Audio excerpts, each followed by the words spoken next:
भैया नमस्ते। अगर पड़ोसी के साथे तोहे मजा लेवे खो तो एक बहुत छोटा सा तरीका बताओ थे। एक दिन बालकनी में सवेरे सवेरे जा और वहीं से चिल्लाई के बोला, सुनत हऊ तोहर चहिया बनाई के रख दिए है सिरहनवा पे, पी ल नहीं ठंडी हो जाए। अच्छा हाँ, ये बताए दा कि नाश्तवा में का बने।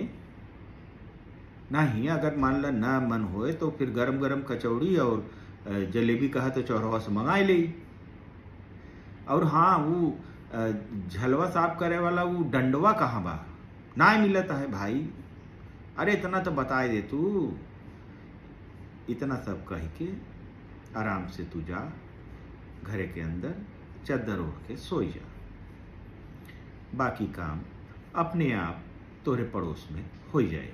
वैसे अगर ये दिन रविवार रहे तो और ज़्यादा चटकारा लेके मजा आए।